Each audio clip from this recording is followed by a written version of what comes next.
Radio Listening Society podcast.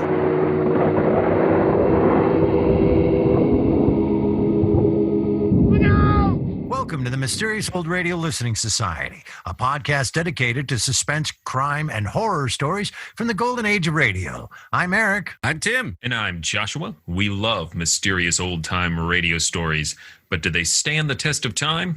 That's what we're here to find out. It's July 2020, and we're still in COVID-19 quarantine, so we join each other via Zoom to bring you another lockdown listener request. Our mysterious listener, Cindy, recommended The Deadly Hour from CBS Radio Mystery Theater because it's an episode, she says, that begs for discussion. CBS Radio Mystery Theater was broadcast on CBS radio affiliates from 1974 to 1982. Created by Golden Age radio producer Hyman Brown, the series was part of a larger effort to reinvigorate the lost art of radio drama. The Deadly Hour starred frequent CBS Radio Mystery Theater player Norman Rose. His distinctive baritone led his colleagues to dub him the Voice of God. It proved a prophetic nickname because Rose was later cast as the voice of God in Woody Allen's 1975 film Love and Death. A quarter of a century earlier, Rose was the voice of science fiction radio series Dimension X, serving as both announcer and narrator. If you don't recognize Rose from either of those roles, you might know him as the voice of Juan Valdez from the ubiquitous Columbia coffee commercials of the 1970s and 80s. Today's story was written by former radio actor turned scriptwriter Elspeth Eric. Her earliest recorded radio credit is a small role in Orson Welles' 1939 Campbell Playhouse production of The Glass Key. From there, her radio career took off. She landed roles in Mr. District Attorney, the FBI in Peace and War, Murder at Midnight, and Inner Sanctum. Eric clearly enjoyed working with Hyman Brown, Inner Sanctum's producer, because she later wrote over 100 episodes of CBS Radio Mystery Theater and appeared as an actor in 13. Eric also wrote for television, including the soap opera Another World, but preferred radio because it meant less ulcers. And now let's listen to The Deadly Hour from CBS Radio Mystery Theater, first aired February 9th, 1974. It's late at night, and a chill has set in. You're alone, and the only light you see is coming from an antique radio. Listen to the sounds coming from the speaker. Listen to the music, and listen to the voices. The CBS Radio Mystery Theater presents...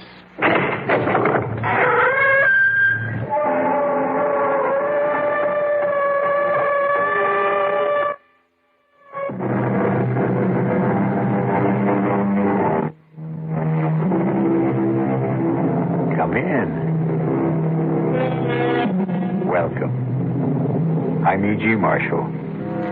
Welcome to the sounds of suspense, to the fear you can hear. Relax and listen to the strange tale of a strange man, though no more strange than anyone who has suffered what you might call a mutilation of the soul. And who of us has not, at one time or another, suffered such a mutilation? What means did we use to restore ourselves? How quickly did we recover? How well did we heal? The answers vary even as we vary. One man's answers are revealed, we trust, in the story which follows. I'm cold. So am I. It's the darkness I mind the most, not to be able to see you. Oh, touch me. That would help. My God, where are you? Right here. Right here. I can't find you. Keep talking. Keep talking. I'm here. I can't. Oh, here you are. Oh, darling, don't let go. Never. Oh, never.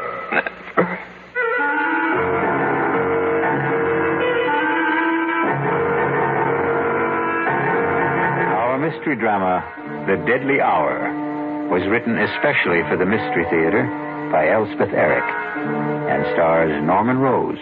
It is sponsored in part by Anheuser-Busch Incorporated, brewers of Budweiser. I'll be back shortly with Act One. In 1919, someone had a big idea. Let's help youth understand big business by starting them in small businesses of their own. And Junior Achievement was born. Each group elected a board of directors, chose a product, set up a production line, sold stock, and went into business. That year, 314 students made and sold products and learned the business of business.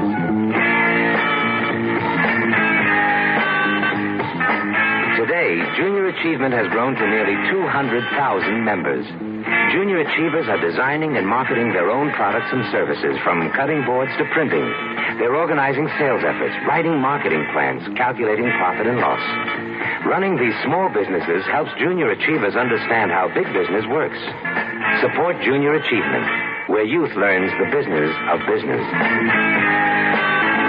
Call your local Junior Achievement office. Hello.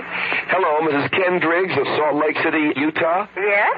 Mrs. Driggs, my name is Ted Brown, and I'm calling for Campbell's Soup. And we're calling ladies in the Salt Lake City area asking if they'd like to sing the Campbell's Soup jingle. Come on, you're kidding. No, honest, I'm not. And if you sing the Campbell's Soup jingle for me, why, I'd love to send you a case of Campbell's tomato soup. All right, but if I sing it and you don't send it, I'll be awfully disappointed. Well, you just sing it and you see. Okay, it goes, good, good. That's what Campbell's soups are, good. That was just marvelous, really. And we're going to send you a case of Campbell's tomato soup.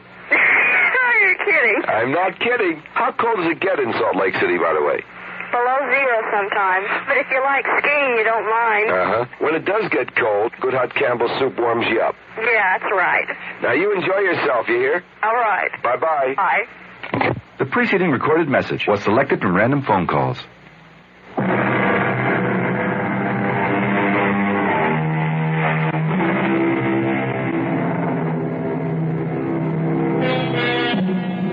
A person who seems strange, we call grotesque, incredible, not to be believed. We make a feeble effort to deny that he could exist. But he does exist. There he is before our eyes in all his strangeness. We do not believe in him because we do not know him. Because once we know, we will have to believe. And this can be a long and painful process. Listen now to the story of Martin Jerome. See if you can believe it. Mr. Jerome, I only consented to see you because your letter sounded quite desperate. As a rule, I only see patients on referral. But your letter, may I read it to you? Perhaps it will help us to get started. Last night, I heard you being interviewed on a radio program. In the dark of my room, in the darkest hour of the night, I thought, here is a man who can help me to solve the awful predicament in which I find myself. I enclose a stamped, addressed envelope for your reply, since I have no phone. I am counting on you. Sincerely, Martin C. Jerome. Well, Mr. Jerome, the hour is passing, and I don't want you to waste your money. Take your time. Take your time if you have difficulty in talking. I'll wait. Doctor. Did you say something, Mr. Jerome? Doctor, you... Yes. You are the first person I have spoken to in 25 years. You said 25 years? Yes. I begin to understand your silence.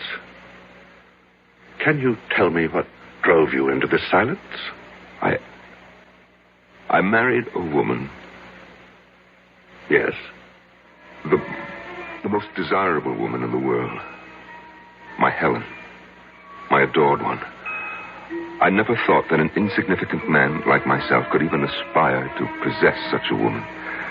And the day she said those words to me, I could scarcely believe my ears. You're a dear, Martin, and I'd love to marry you. Helen, I can't think why you'd want a man like me. Because you're sweet.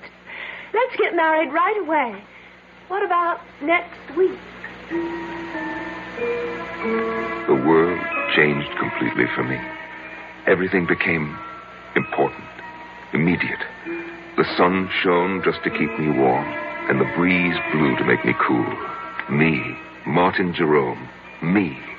I had been so blessed. Yes, it was a beautiful wedding. Helen had a great deal of money, and I was fairly well off. Many people came to the church, and even more to the reception. People of prominence. I knew them all. All but one. He was tall. Unusually tall. As I am unusually short. He was handsome, as I am not. He was charming, self-assured, very much at his ease, all of which I have never been. You couldn't help noticing him. Helen, who's that very tall man talking to your mother, the pale man with the black mustache? I've no notion, love. It's probably someone Mother invited. Good looking, isn't he? Sort of. Come on. Time to cut the cake. We sailed for Europe. My head was swimming with visions of the life I had embarked on. The good life, the beautiful life. One night on the ship, we were at dinner. Helen, look over there. To your right, against the wall, sitting by himself. Isn't that the man who was at our wedding? 500 people at our wedding, love. He's getting up from the table. The tall man, black mustache. Your mother must have invited him, you said. Well, then I guess she did. After dinner, we danced for a while. Then Helen said she had a headache, but I should stay and enjoy myself. Well, I tried, but I couldn't enjoy myself without her. I was too much in love for that. I watched the dancers for a while, drank a brandy. I managed to kill an hour, and then I went down to our stateroom. Helen wasn't there.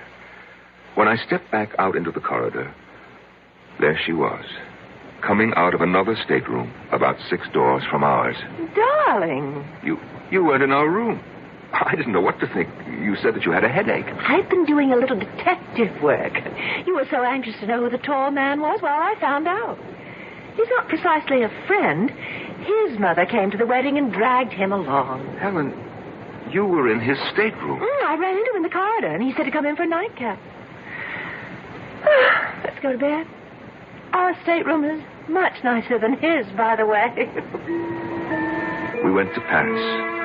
And then because she loved to ski, we went to St. Moritz. She was very good on skis. Effortless as a bird flying. I watched and never got tired of watching. And then, one day, there he was again, the tall man. I've got to catch the ski tow. Wait for me. Helen, he's here. Who's here? The man from the wedding, the man from the ship. Oh, is he here? Oh, so he is. Well, I'm off. Wait for me. After St. Moritz, we came back to the city and moved into an apartment. I went to work. We made friends. Helen grew lovelier every day, and she was her loveliest the day she told me that we would have a child. Tell me about that. Well, Helen was very, very light-hearted, very casual about the prospect, but I... Yes. How did you feel? Well, it's hard to tell you, Doctor.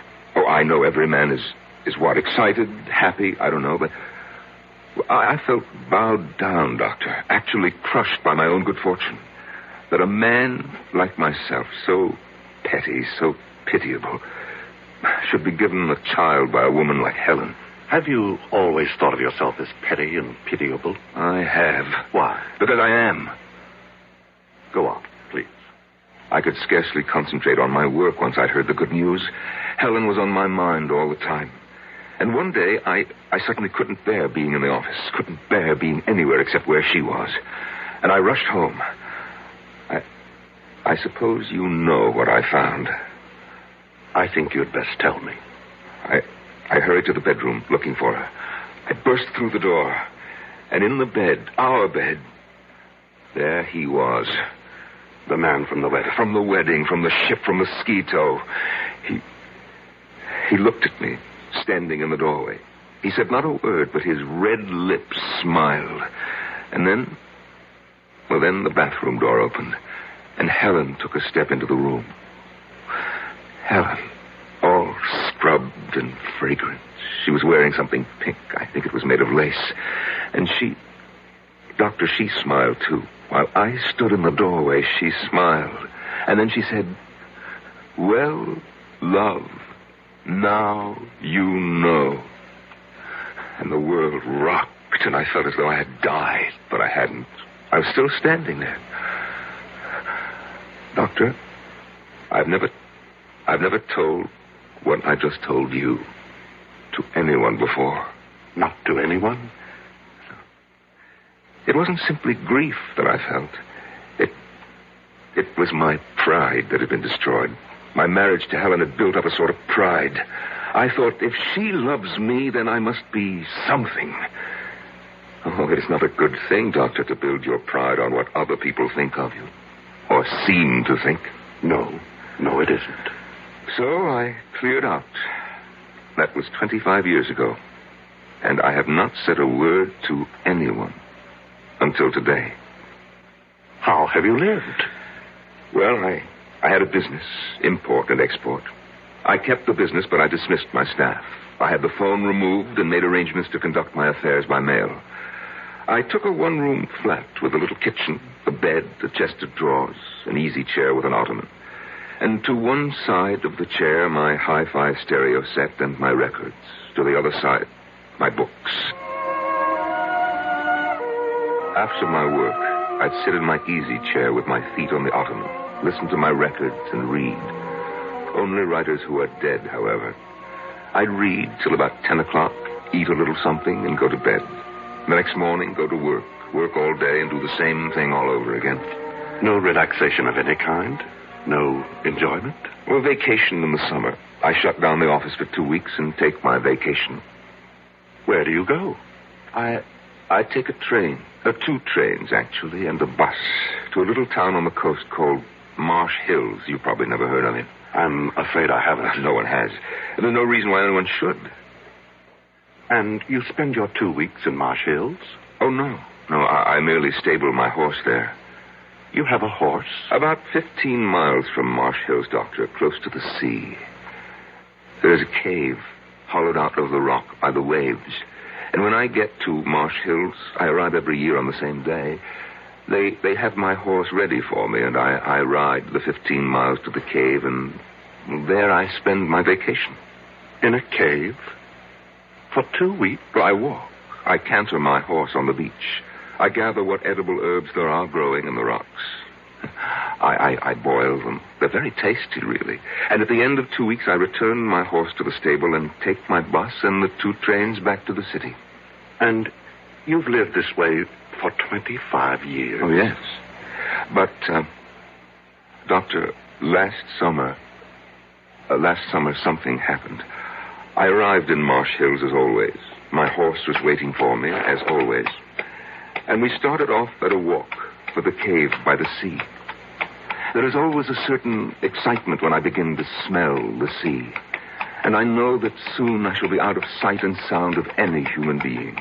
There will be only the sea, the sun, the wind, and my cave. It is the most thrilling moment of the year for me. I suppose it's the only one. Soon I will have my solitude. At last, I'm on the sand. My horse feels the excitement as I do. I feel him extend himself. And as we round the last bend in the shoreline, I see it. I see it, my cave, my refuge. But last summer, yes, I pulled my horse up at the entrance to the cave. I sat listening to the rhythms of the ocean. And then, all at once, I heard a sound. A sound that I'd never heard before in that deserted spot. And the sound, Doctor, was coming from inside my cave. Never had I felt such anger. I was faint with hatred. I dismounted and I crept to the side of the cave where I knew it sloped to the ground. Quietly climbed the roof. I found a tiny chink in the stone, no more than 1/8 of an inch wide. I put my ear to it. Beneath me, I heard laughter. Laughter and tender words and all the sticky, silly sounds that lovers make. Are you my girl? Oh, so much, your girl. How much? This much. I can't hardly see how much is this much. It's too dark in this place. Then come here. Oh, darling, darling love. They were kissing. They were using my sacred sanctuary for lovemaking. I almost fell from the roof of the cave. I struggled to stay where I was, and my feet dislodged a shower of stones. What was that? Sounds like a rock slide. Yes, some rocks in front of the entrance. Lots of them. Hey, maybe we better move them.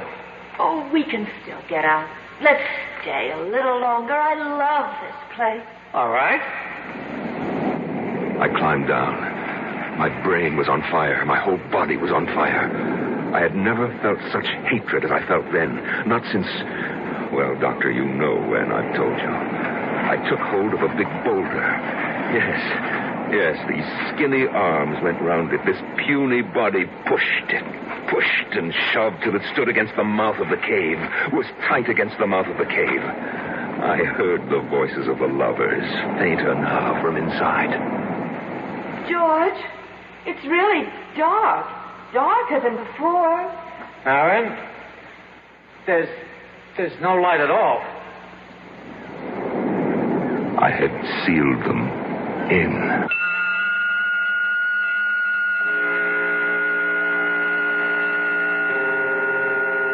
What is darkness?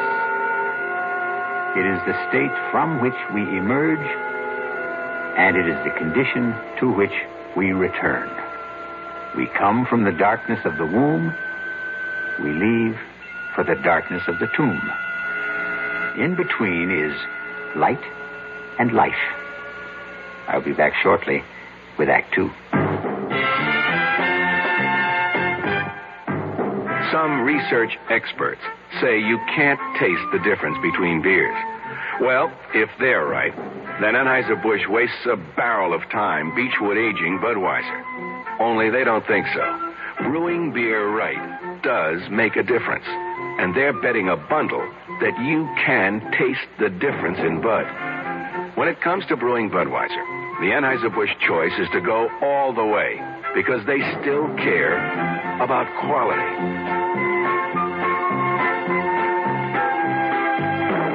Look at it this way. If the Bud people have a choice between what some experts say and what beer drinkers say, well, you'd better believe they'll go with you beer drinkers every time. When you say Budweiser, you said it all. Anheuser-Busch, St. Louis. I love you. I love you. Love you. Love you. Love you. Love you.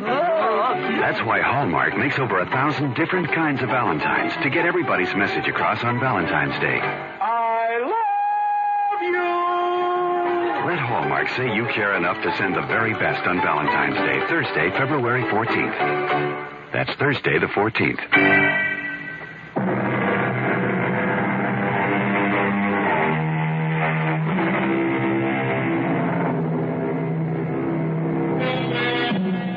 Marvin Jerome, 50 years old, has not uttered a single word to a living soul in 25 years. But now, in the office of an attentive psychiatrist, it seems the dear man can't stop talking. After I had pushed and shoved the big rock into the entrance to the cave, Doctor, I stood for a few seconds, panting from the exertion and oppressed by the silence. There was only the sound of the wind and the water. I thought of the lovers locked inside. What were they doing? What were they saying? I felt that I must hear their voices again, as though their words, which had driven me near to madness, were essential now to keep me sane. I scrambled back to the roof of the cave and put my ear once again to the narrow crack through which I could hear them. George, there was a little light before, now there's none. More rocks must have fallen. I didn't hear them. I heard something that didn't sound like rocks falling. Oh, come on, we've got to clear the entrance. Come where? I don't know where the entrance is anymore. It's so dark. Well, take my hand. I think I know which direction. I can't even see your hand. Don't you have a match? I may have, boy. Yeah, I have a few. Well, light one. I will. Oh, went out. No, don't panic. Don't panic. Light another. We've got to get out of here. Just don't panic. All right, now, careful. Be careful. I am being careful. Oh, darling. Huh? No, I found the one that went out. It was right by my foot. Let me light it from yours. Yeah, good girl. All right, George. There's the entrance. Don't let your match go out. Don't you let yours. Hey, look, see? Just a whole bunch of stones. Come on, let's start clearing them away. Oh, both matches went out. That's all right. Now, we know where we are. We're right by the entrance. Come on, let's get started. George. What, darling? We'll get out, won't we? Of course we'll get out. Now, keep working. Don't stop. At my listening post atop the cave, I heard them, so kindly toward each other, so reassuring, so united in their purpose. I pressed my ear closer to the crack in the cave's roof. I was frantic to hear every word.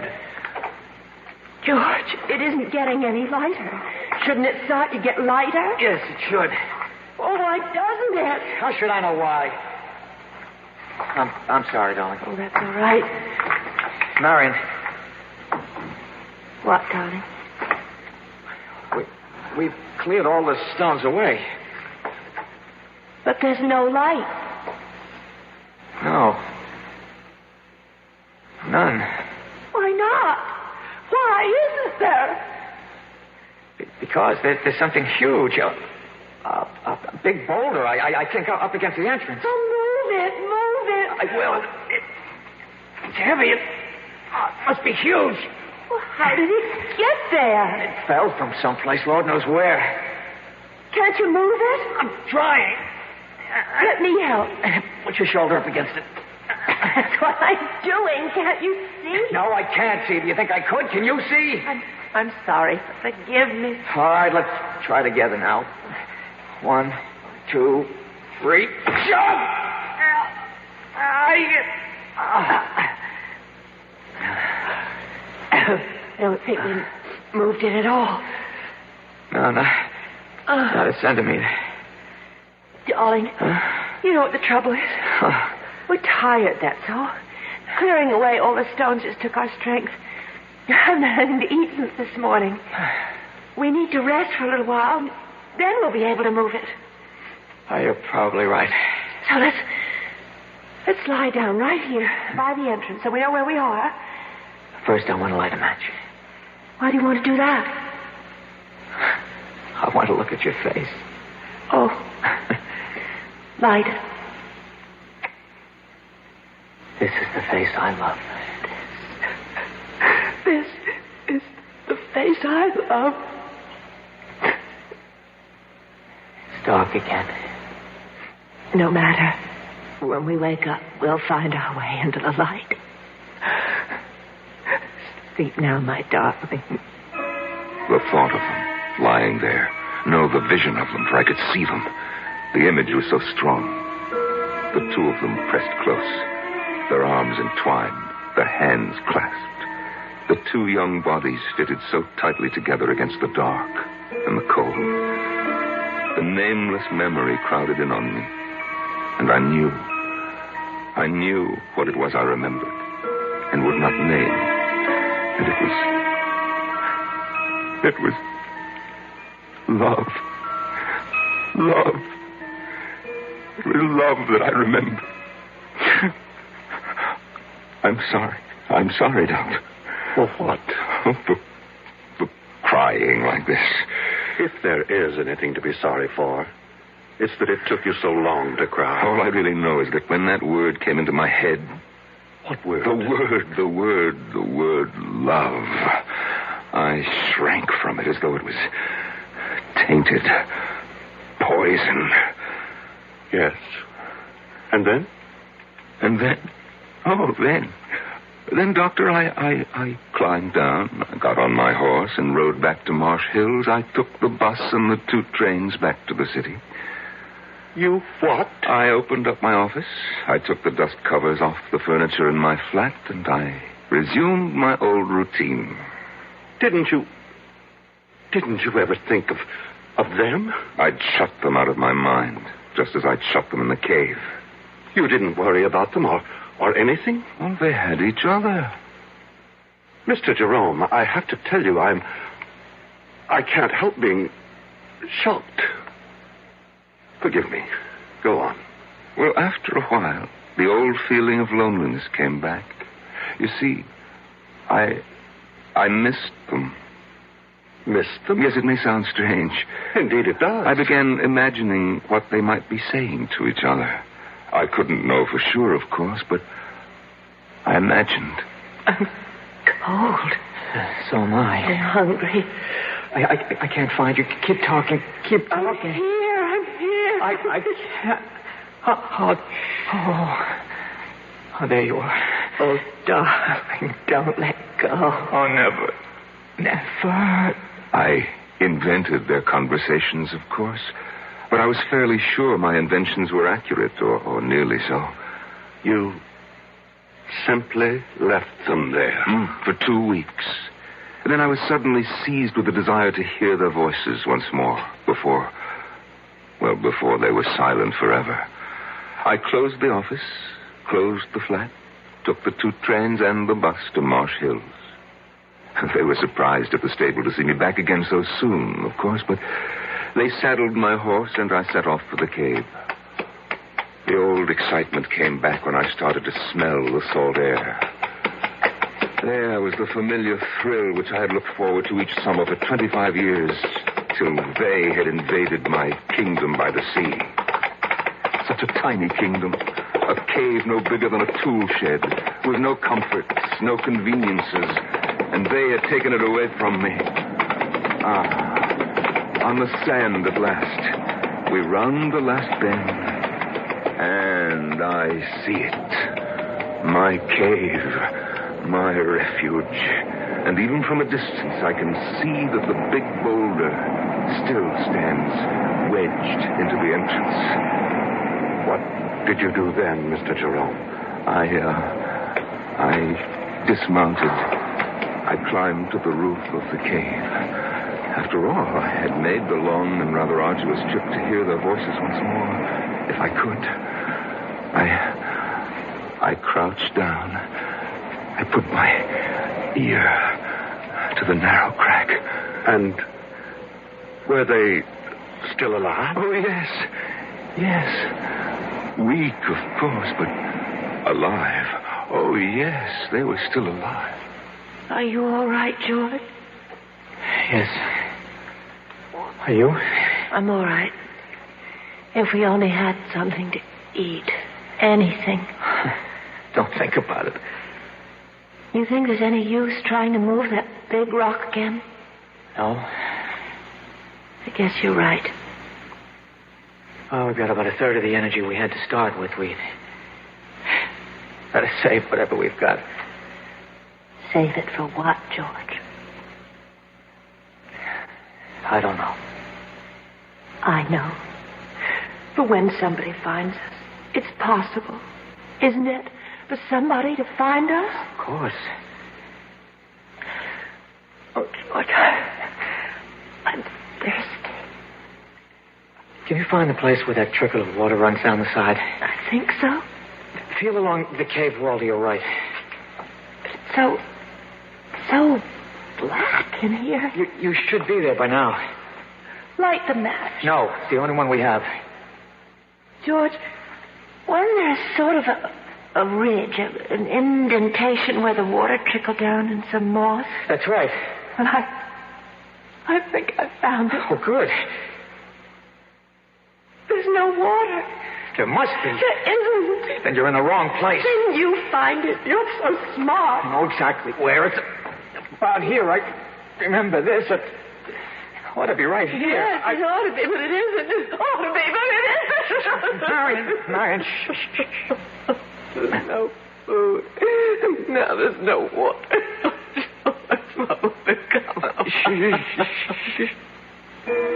Doctor, I wanted to call to them.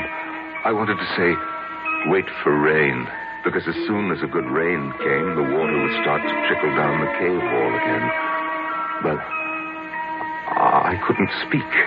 I don't know why I couldn't. Do you? I have some notion, yes. Why couldn't I? I'd rather you told me the rest of the story first. All right, Doctor, if you say so. Well, they must have gone to sleep after that. I think they probably slept a lot. I know that I didn't hear anything more after that until much later. I wonder what day it is. It was Saturday when we came down here, wasn't it? Yes. Well, it must be, I don't know. We've been here a week, I think. More than that. Much more? About a week and a half. Oh. You think it's Wednesday? Or... I think so. If it's Wednesday, then we've been here 11 days. Something like that. What difference does it make? I'd just like to know, that's all. Oh, don't be angry, darling. Doctor, I had the craziest impulse to whisper to them, it's Tuesday. I almost laughed. Why do these ludicrous ideas come into our heads at the weirdest moments of our lives? Perhaps it wasn't as ludicrous as you thought. Well, of course it was. I was there to watch these people die. Listen to them die is more like it. And I still wanted to tell them what day of the week it was. If that's not ludicrous, I don't know what is. Tell me, what happened next? I went to sleep on the roof of the cave. After the sun came up in the morning, I got a sandwich out of my saddlebag and a flask of brandy and sat on the sand for a while, watching the ocean. And then I went back to my listening post. George. Yes? I'm going to try walking around a little. Oh, Lord. This darkness is driving me mad. No, it's not. No, it's not. Let me have a match. No. Oh, give it to me. I won't. What was that? I heard something. I stumbled over something. Well, look for it. The fish are on. That's what I'm doing. Got it. What is it? Feels like a little sort of a pan. Pan? Well, about 4 or 5 inches wide. What? Enamel, I think. Feels like enamel. It's a little pan to cook things in, the sort of thing campers might use. Wait. That means somebody's been here before. And that means whoever was here could come back. Or somebody else could. I mean, this cave is a place people come to. We're not the only ones. We're not the first. Other people have... They'd stumbled across the little enamel pan I had used to boil my herbs in. I couldn't bring myself to speak to them, but I took a packet of matches, the cardboard kind, and I wrote on it, I am here. Just that. I am here. And I slipped it through the crack in the roof of the cave.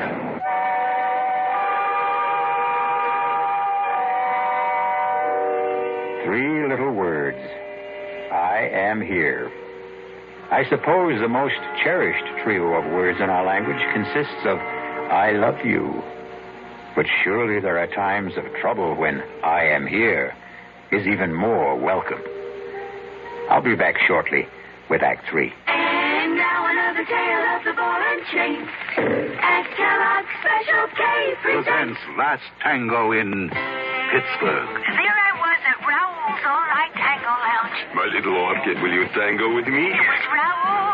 You're a splendid dancer. But what was that? I was what? That sound effect. Oh, I'm a few pounds overweight, and this ball and chain points out how my extra weight can get in the way. I'm pointing you back to your chair. Our heroine decided to lose that extra weight. She exercised and ate smart at every meal, starting with a Special K breakfast. A bowl of Special K, skim milk, tomato juice, and coffee. It's less than 240 calories, 99% fat-free, and 100% delicious.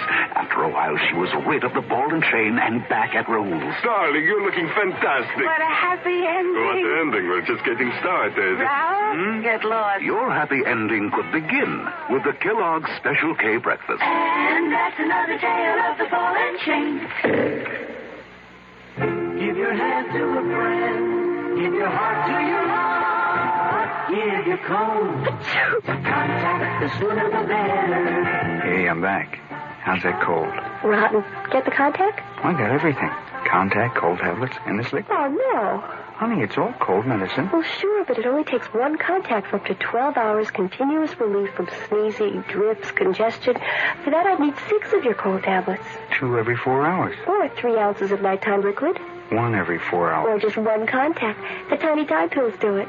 Well, it's all cold medicine. Those others contain antipyretic analgesics. The liquid, antitussive, and alcohol. They're not in contact. 6 or 3 or 1. I choose the 1 contact. Me too. And I'm the one with the cold. Give your cold. Contact, the sooner the better. 6 or 3 or 1. When you catch a cold, take contact. Only as directed.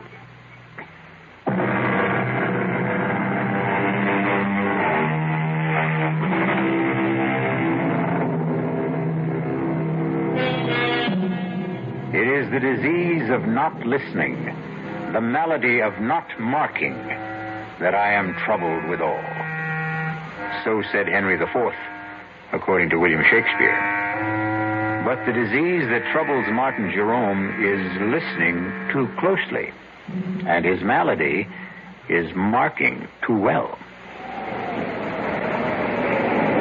I pushed the packet of matches with its absurd message down through the crack in the cave with a little stick. I heard it drop. I knew it had reached them even before I heard Marion speak. George. Huh? Something just dropped onto my shoulder. George, light the match. Marion, it's our last match. I don't care, light it. I have to know what fell on my shoulder. I don't like to use George, up our last... please, if you don't... All right. All right. Take it easy. Did you see anything?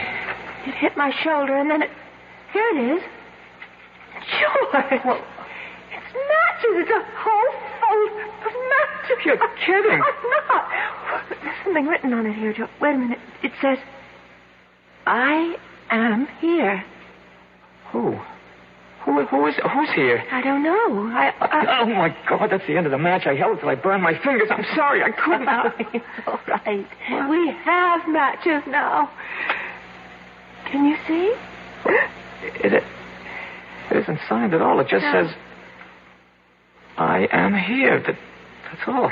But who's here? Doesn't matter, does it? Somebody's here. That's what counts. Why doesn't he say something? Call out to us or something. Tell us that everything will be all right. Maybe he's gone for help. Oh, yes, that must be it. Yes, that is it. It's all right now. It's all right as long as somebody's here. I couldn't stand their joy over my simple-minded message. They seemed like silly children, as silly as I felt myself. For I hadn't the faintest notion what I was going to do once I had made this strange contact with them. I climbed down and sat on the beach staring at the water until I fell asleep. I must have slept the rest of that day and all night because it was the sun coming up behind the horizon that woke me. I went back to the cave, climbed to the roof, and put my ear to the crack. George, I can't stand it. Where is he? How should I know? Stop asking me. He wouldn't give us a message like that. He wouldn't write, I'm here on a package of matches and then just go away, would he? How do I know? You keep asking me as though I had an answer. Oh, I'm not hungry anymore. I haven't been hungry for a long time. I just feel terribly weak. Damn it, I know. Now, will you shut up? Just shut up. We'll die here, George. Be quiet. No water. No food. We'll die here. I said shut up. Whoever wrote that note must have been a madman. Wherever he was, he's gone away. Yes. And we'll die in this cave. I don't intend to die in this cave. Oh. And just what do you think you'll do about it?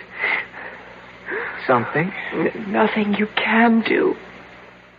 I'm just not going to die. Yes. Not yet. Yes, you are.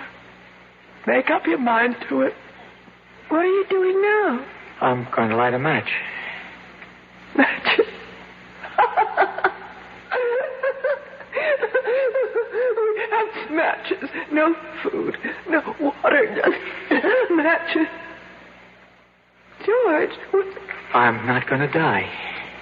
Not yet. Not me. George! Not me. I felt as though the world had stopped. Actually, I had stopped. All at once, I knew what I must do. I didn't want to go completely out of my mind. I clambered down from the roof. I ran to the cave entrance. I tried to move the big boulder that blocked it. I knew even before I tried that I wouldn't be able to do it. But my mind was working brilliantly. I ran to where my horse's saddle and bridle lay on the sand. And after taking it all apart, I began working to put it together again for a new purpose. Oh, I used everything. The girth, the reins, the stirrup leathers. And in an hour, I had fashioned a crude device. I led my horse to the cave entrance. Somehow, I wrapped the girth around the boulder and made it firm. The reins circled my horse's shoulders. And then I stood back and gave him a sharp rap on the flank. He moved. And the boulder moved. The boulder moved away from the entrance to the cave. There was room for me to squeeze through. Just inside, I found them. She lay there in a faint. He lay across her. And his teeth were sunk in her breast.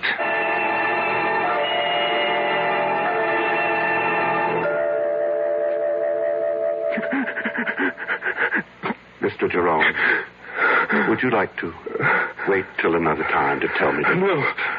I must tell it to you now. I carried their bodies out, and I put them on the back of my horse. I threw a halter over his head and led him the 15 miles to Marsh Hills. It took all day because I stopped every hour to be sure that they were both breathing. There's a doctor in Marsh Hills, and I left them on his doorstep. I rang his bell and fled. The next day, I waited outside the doctor's house until I saw an ambulance drive up and take the young couple away. They were able to walk, so I knew they were all right, or soon would be. I went back to the city, but not before I had memorized the name of the hospital, which was printed on the ambulance. And from the city, I wrote to the hospital. I pretended to be a concerned relative. They answered me. They said that the girl, Marion, had already been discharged, but that they were keeping the young man for a few days more. They would let me know when he could go home. And they did let me know. I remember it was on a Sunday. And as he walked out of the hospital, I was waiting for him. He didn't seem at all surprised to see me. I took his hand. He came with me quietly. We boarded the bus. We took the 2 trains, no trouble at all. And when we got to the city, we went to my flat. He undressed, bathed, and got into my bed. And he went to sleep. That was, 6 months ago, Doctor. And he's been there with me ever since. He's all right? Oh, he's very well. I sleep on the floor now. He sleeps in the bed. I cook his breakfast, come home from the office and cook his lunch. And, of course, I make dinner for us both at night. And, we listen to music. I read a book, but he just listens to the music. Oh, yes, he's in good health. Mr. Jerome, the hour is up. You want me to leave? Not quite yet. You've told me an amazing story. As amazing a story as I've ever heard. But tell me, just what is it you expect of me? What do you want me to do for you? Huh? Oh, why, nothing, Doctor. Nothing. Nothing at all. I don't want help for myself, Doctor. I want help for the young man. You see, in the 6 months he's been staying with me, he hasn't uttered a word. Not one word. Go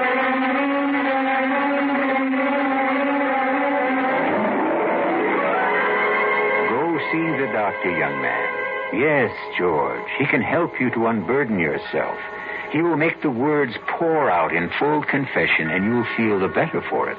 Why, look what he has just done for Martin Jerome. As the deadly hour passed.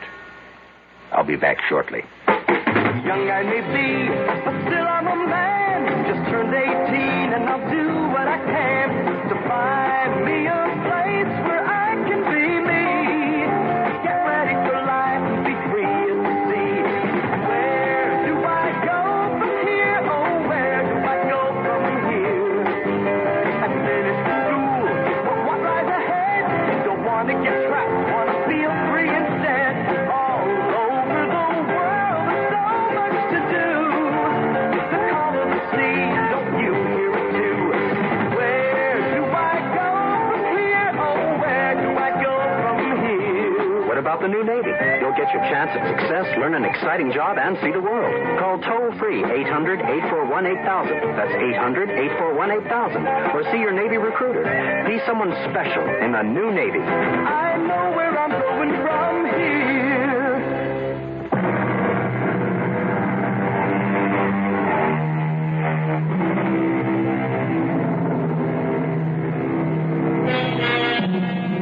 You've heard of the 7 wonders of the world?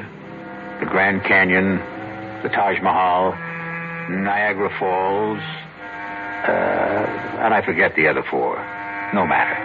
Because they are simple things compared to the human mind in all its deviousness, all its twists and drifts. Why, I could sit in wonder at the human mind for the rest of my life. Our cast included Norman Rose, Marion Seldes, John Barragray, and Jack Grimes. The entire production was under the direction of Hyman Brown. Radio Mystery Theater was sponsored in part by the Kellogg Company, makers of Kellogg's Special K cereal. This is E.G. Marshall inviting you to return to our Mystery Theater for another adventure in the macabre. Until next time, pleasant dreams.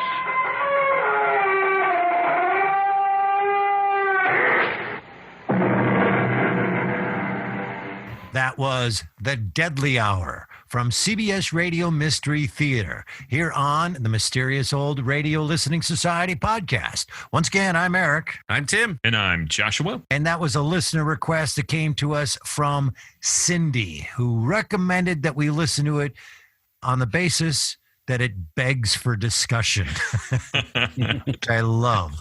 That's all I needed to say, yes, let's listen to that. For those that haven't listened to all of these or perhaps listen out of order, let me just restate. CBS Radio Mystery Theater was where I cut my teeth. I have a very soft spot in my heart for CBS Radio Mystery Theater. And through the course of the years of doing this podcast, it has become evident that it wasn't as great as I thought it was. Your childhood heroes failing you has always been tough. And this has been a tough road for me with CBS Radio Mystery Theater. That's where I stand previously to listening to this. But I always love a listener recommendation because it gives me another opportunity to give them yet another chance to reclaim me as one of their warriors. I don't know. CBS Radio Mystery Theater warriors. Yeah, it doesn't sound very impressive.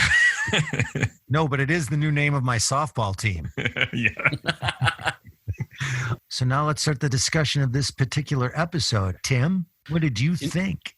When I fired up the Make This Thing Play machine that I listened to on and sat down, I realized, like, I'm so excited to hear this episode. I'm just comfy and warm to hear E.G. Marshall's voice saying nice, poetic things. Not nice. They're awful, but they're poetic. And like, I just realized I'm a sucker for this right now. I've took your spot as sitting in your cozy CBS Radio Mystery Theater chair and I enjoyed it soup to nuts, beginning to end. There is something about E.G.'s voice, that creaking door, the narrative that is written for him. And here's always a plus for me. Any CBS RMT that includes the commercials. Yes. Yes. Because now I'm really in the back of the Buick in 1975 as a young child driving somewhere that I don't know where we're going late at night. These commercials matching with this story were particularly... Wasn't it jarring? Budweiser Junior Achievement.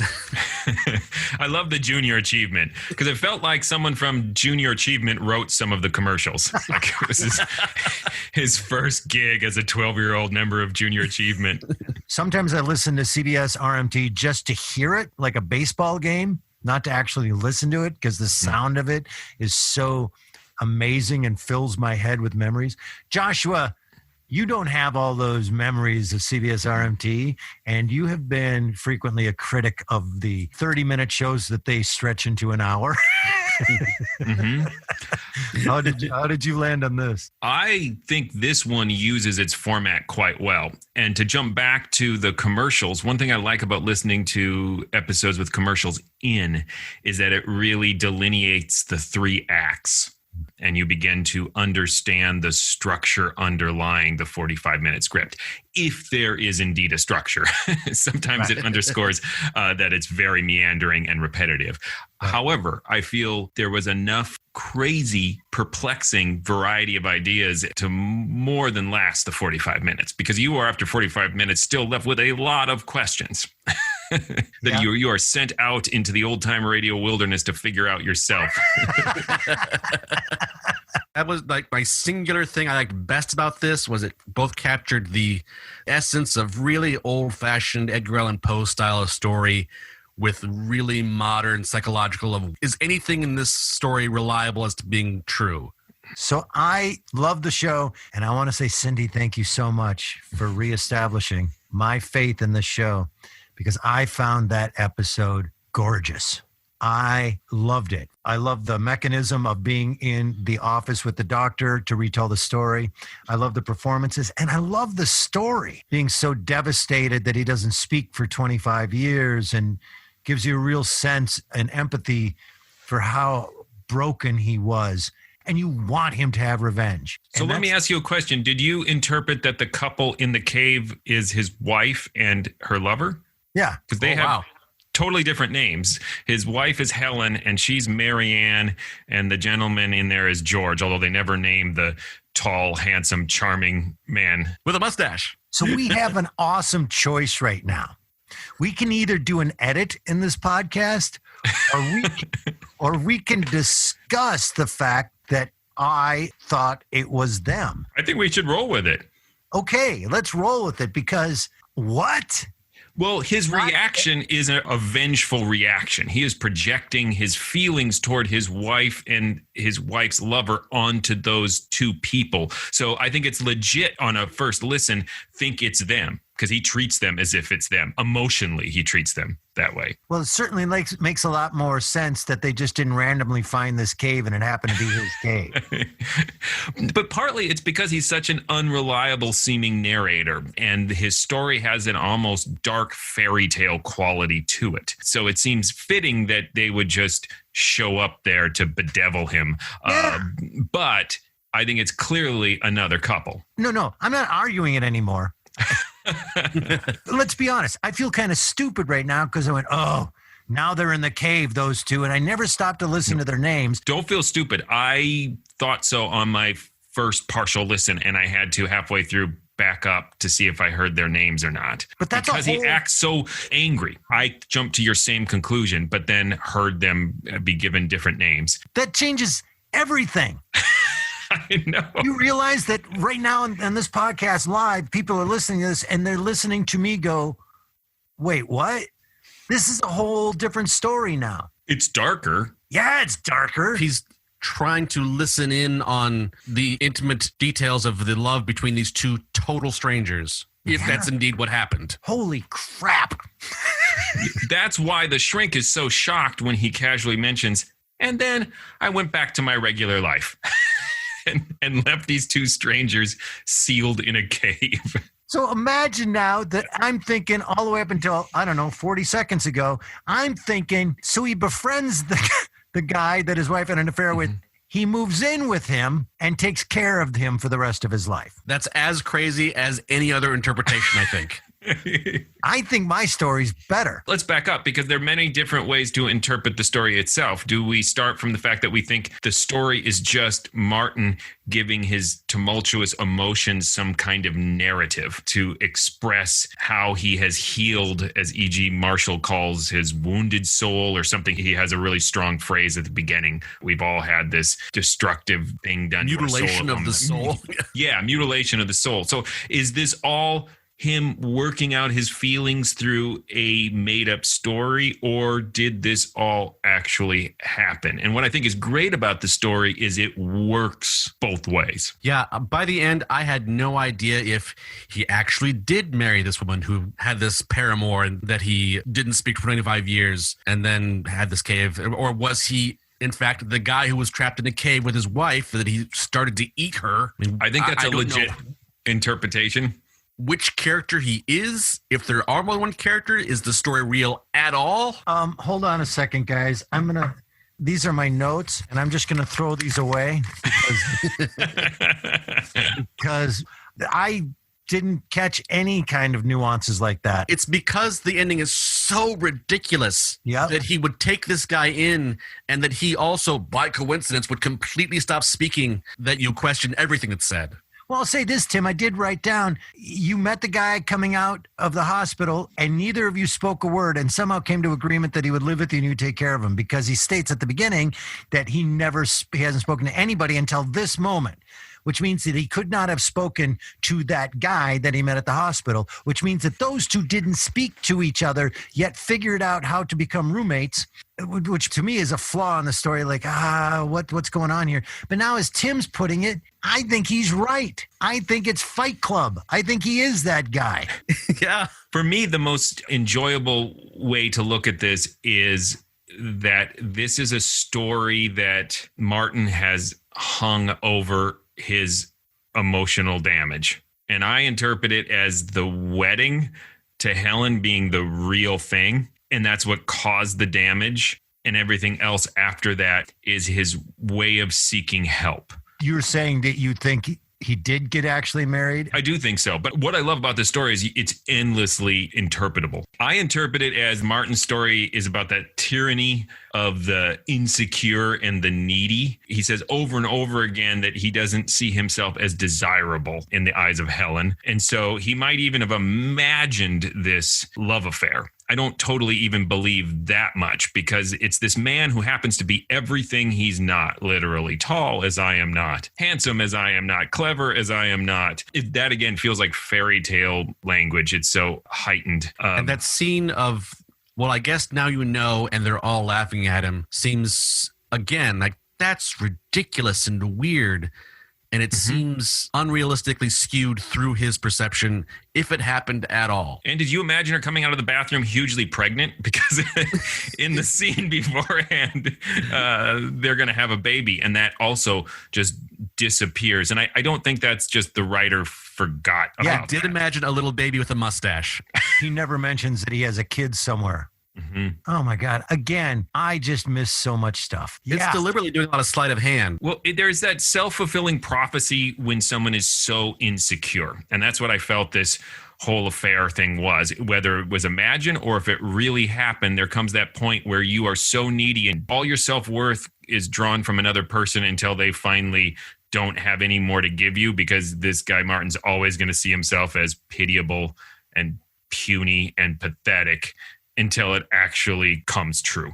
because he can bring nothing to this relationship. And that's that really interesting full circle where suddenly there is someone more broken by love, more pitiable, that draws him out of this kind of emotional stagnation he's in. So now he can speak and be the person that gives this other man self-worth, and sort of repeating this kind of sick, twisted relationship. What do you think of the take that this couple trapped in the cave might be his projection of getting a more realistic view of what his own marriage was? Because it's interesting that, I mean, he doesn't see them at all for weeks, but is still just sort of letting them seep into his mind through this little crack in the rock that he's listening to. And he goes back because he has to hear more of what they have to say.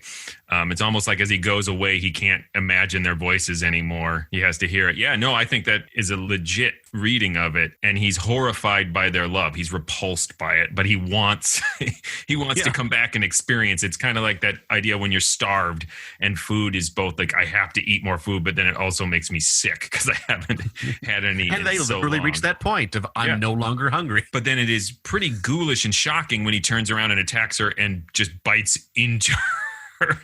In this act of savage cannibalism. I wrote down, out of all the things he could have bit into first, why would you start there? You should start with the leg, start with the arm, and going, like, there's no meat there. What are you doing? And now that we're having this discussion, I'm realizing that's probably a metaphor again. That's probably some kind of thing that isn't a thing. And so now I'm not in this discussion because none of it, anything. By funny coincidence, I just watched a video about cannibalism. A cannibalism tutorial? No, not specifically. It was about expert survivalists examining different movies and how they depicted extreme situations. And he was talking about the movie Live and said, like, God forbid anyone should have to eat anybody. But if you do, eat the butt. Also my improv group name.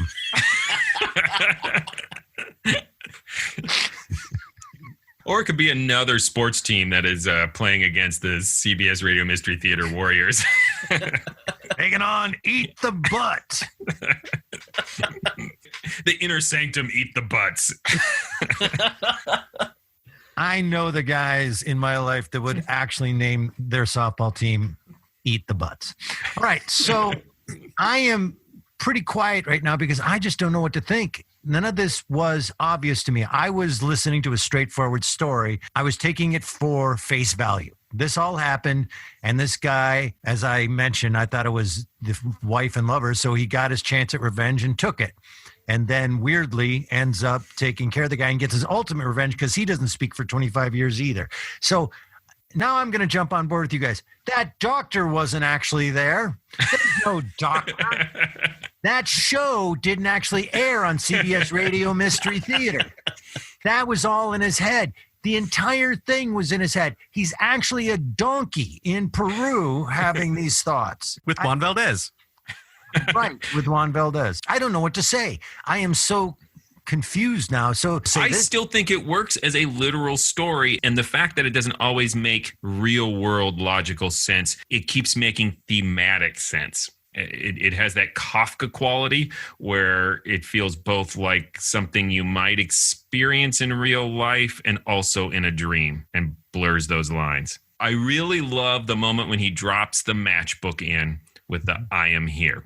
It's a great example of what I was just trying to describe, but I can put it in more concrete terms because it literally works in this real world physical way that when the couple sees that, their hopes are raised, they are excited, and then when nothing happens, it dashes their hopes and leads to the terrible moment when the boyfriend or husband or whoever he is turns on her and decides to cannibalize her. But also it's this great metaphorical thing where he wants to speak and can't. And it's this sort of first opening up by literally just saying, I'm here, I'm present. And that's the most I can be. That's the tiniest step out of my world of isolation, is to just merely let you know I am here. I took that I am here line back when I thought the show was something else. I took it as since his divorce and his wife and probably everybody in his life have made him feel invisible and now made himself invisible to the world by not speaking.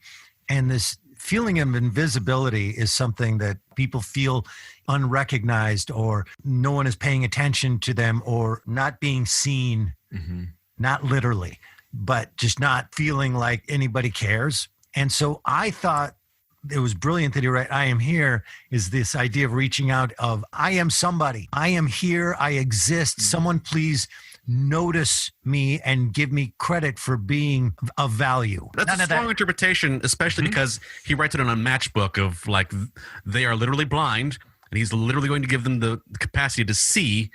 And even if they aren't specifically his wife and her paramour, he's obviously projecting that on whoever's down there.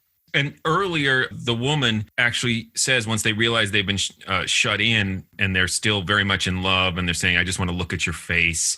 And she actually says, tomorrow we'll find our way toward the light. So yeah, again, I think that works very well metaphorically, as well as, again, literally, they're in a cave and it's dark. Yeah, that's another level I didn't think about. Thanks, Tim.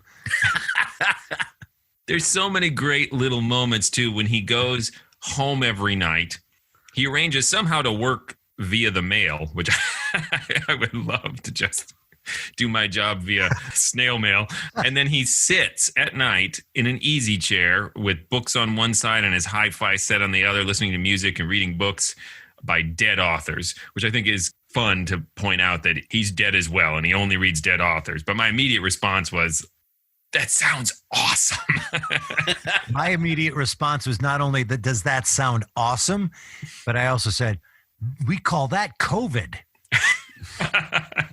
Because that's really been the last 4 months of my life, is sitting in my chair with everything in reach and going, well, I can't go anywhere, and listening to music and read. Well, I wasn't reading, but looking at a screen. It's so funny how I came into this going, I love this. And now I'm like, I don't know what I was listening to. And now, as this discussion goes on, I'm at a point where I'm saying, I love it even more. I loved it coming in, and I didn't hear the right show. Well, like I said, it was joyful to me in both of its sort of classic structure of, put it to Edgar Allan Poe, of this guy bent on revenge and driven to the point of madness, and then takes that revenge completely out of context. And the more modern ambiguity, like a classic sort of 70s sci-fi. I'm just talking now, but so by the end, I have no idea what actually happened. But it's great fun to go back and try to figure it out. Yes. And before we vote, I want to bring up one thing that I found really fascinating about it. He feels he was never worthy of her love, but he paints her as someone who has everything. She's not marrying him for money by any means, because he says she's wealthy and knows all these fabulous people, but still she's chosen me. He says, when comparing himself with the mustached man, he's not tall, he's not handsome, he's not clever. Again, he's an unreliable narrator, so he may be being very harsh on himself. So if she married him, the only reason is that she legitimately valued him, and he could not see that. That's what makes me question even whether the affair he witnessed was real or not. He just so believed he was unworthy of this love, he had to find a way to end it. Because it's such a weird, jarring scene to go from the discovery of your pregnant wife to the discovery of her with this lover who shows up everywhere. Well, that's previously. The small little scene when she comes out of his stateroom was really jarring in that way. Of her response was, in no way, I was just up to something and I'm covering for it. It was either perfectly, I have no conscience and I'll just lie to your face, which doesn't seem in her character, or he's just hyper reacting to what is like, yeah, I'm whatever the excuse. I don't even remember what she said she was doing in his stateroom, but the disconnect between how suspicious it looked and how she behaved was jarring. Yeah. And now that I'm thinking about that, I'm actually leaning in Tim's way. I don't think any of this is real. I don't want to take responsibility. I have doubts. I feel uncertain about any particular thing. Not necessarily that I'm 100% certain this is not real. But he is unreliable as a narrator, and so you can't take anything for face value. And again, I do think through this discussion, I am even more convinced now that the words "I am here" are the key to the author's intent. And then it seems like Martin can't come fully back into this world in the presence of a love he felt he lost or never had, because he cannot speak until he can't even act besides the matchbook drop, until George, I think was the man's name, attacks the woman. Then suddenly, when their love is clearly dead, that love that attracted but felt poisonous to him, then he acts and frees them from the cave. I think in that act, George becomes worse than Martin in his mind. It becomes more petty, more pitiable. All the words Martin used to describe himself, George becomes that, and it actually brings Martin fully to life. Yeah. There's even a question to me whether there's a relational thing going on between that seemed Martin a little and George at the end. In the air. He's so cagey about the description. And then I took him back to his house. He undressed and bathed and climbed into my bed. Oh, I sleep on the floor. Right. When he started to get undressed and get in his bed, I went, whoa, where are we going? Where are we going? What is happening? Which would be fine had you had handed this to me and said, someone wrote this in the last 10 years. But when I realized this is from 1974 or whatever, like, oh, they weren't going there. But maybe they are too. So that's a whole nother interpretation of this. There's a thematic connection between how much in his marriage he isolated himself and dropped a boulder in front of himself, as it were, to keep himself isolated, and then literally did it to, and then George and Mary Ann. sea, and like over and over again, just disengages and can't do anything until this guy turns attempted cannibal, and then like, that's my guy. So clearly we could discuss this endlessly. The last thing I do want to say is how much I love that title, because I got through the entire thing and went, the deadly hour. What is it? Oh, it's the hour he has with the shrink. That is awesome, which once again points you to that there's something within this boundary, that his whole world exists in this hour, that he has made it up. Why do I do this podcast? All I do is feel stupid. Not until this moment did I figure out why it was called the Deadly Hour. I was going to ask that. That was going to be my last thing. What's with the Deadly? Oh, and then you it said was originally the Silent but Deadly Hour. Okay. Way to work a fart joke in there. So first, that's why I do this podcast. Yeah. First, eat people's butts. Well, now, and Eric's the one saying he feels dumb, but I think Tim is lowering the bar here. I just got to put more effort into this podcast. That's all this is. I listen to him and go, hey, that was great. Guy killed a couple of people in a cave. Stop being so hard on yourself like Martin. Because Eric, this works on the surface level too. That's why I think it is so impressive as a piece of writing, because you can follow it as a weird, slightly distorted old-time radio story about a vengeful husband. I mean, I think that surface reading works. But the idea then is now I have to go back and re-listen to every single old-time radio show I've ever listened to figure out if it's got more depth than I thought. So look out, Lone Ranger. You're good. All 1,600 episodes, I'm going to pick you apart because I know everything's a metaphor. I now know silver isn't real. You riding a horse is your way of dealing with your mom issues. Speaking of horses, though, that was some of the worst horse foley I've ever heard. That horse had 6 legs and was drunk. It was ridiculously bad. Some sound guy fell asleep on his coconuts. Okay. It sounded like nothing I've ever heard before. Fell asleep on my coconuts is also funny. It's another softball team. Let's vote. Yes, let's vote. I'll start because I have been all over the emotional map in the last 40 minutes here. Going into it, I was going to say this is a classic. I love the story for its face value. Now with all this discussion and possibility and things I didn't bother to think about or didn't occur to me because I got done and just said, all right, what's the next show I have to listen to? Moving on. I will double down on the classic. I think this makes it even better. I will also say that I loved production value of it other than the horse, the drunk 6-legged horse. I loved the performance of it. I loved the pace and the timing of it, and it flowed very nicely. It was a legitimately easy 45 minutes to listen to. Junior Achievement commercial was really well done. Some amazing performances.